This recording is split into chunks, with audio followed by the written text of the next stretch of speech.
Dawn il-filmati mill-ajru ta' partijiet fin-nofsinhar ta' Iżrael u fil-medda ta' Gaza jiddokumentaw ħaġa waħda, il-qerda tal-gwerra li issa il għaddejja 6 xhur bil-ġurnata. Kien fl-għodwa tas-7 Ottubru li għadda meta Iżrael sofra l-akbar telf ta' ħajjiet f'ġurnata waħda b'1200 Iżraeljan inqatlu u aktar minn 250 persuna ttieħdu bħala ostaġġi wara attakk fin-naħa t'isfel tal-pajjiż. Iżrael irritalja b'qawwa b'offensiva kbira kontra l-Ħamas f'Gaza. Nazzjonijiet Magħquda tistima li madwar 35% tal-bini f'Gaza nqeret jew sofra ħsarat.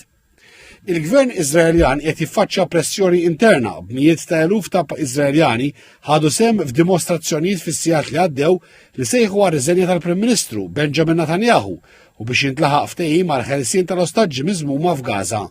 Id-dimostrazzjonijiet kienu vjolenti b'konfronti mal-pulizija. Sallum ħadd ma jaf x'sar minn 129 ostaġġ, kważi nofs dawk li nħatfu u minn tal-anqas 34 qegħdin ikunu konsidrati li mietu. S'issa l-militar Iżraeljan irkupra 12 katavru. Illum 4 soldati Iżraeljan inqatlu wara li ġew attakkati f'Khan Yunis biex telgħu għal 604 soldati Iżraeljani li tilfu ħajjithom fl-aħħar 6 xhur.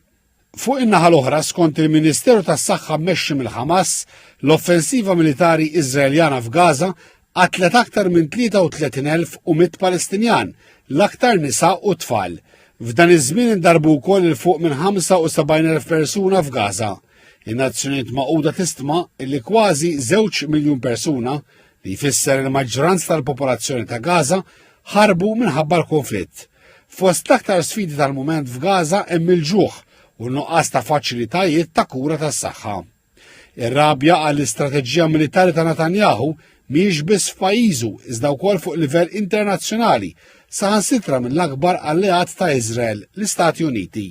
Il-President Joe Biden wissa lill-Iżrael biex jieħu passi li jevitaw ħsara lil nies innoċenti u tbatija umanitarja jekk irid jibqa' jsib l-appoġġ tal-Istati Uniti.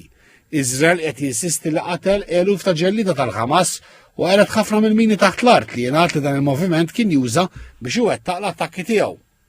Fil-bidu tal-laqgħa tal-kabinett li ħadd filgħodu l-Prim Ministru Iżraeljan Benjamin Netanyahu qal li pajjiżu jinsab pass wieħed il-bogħod milli jirbaħ, iżda ammetta li l-prezz li tħallas għal dan il-għan huwa taqsim il-qalb.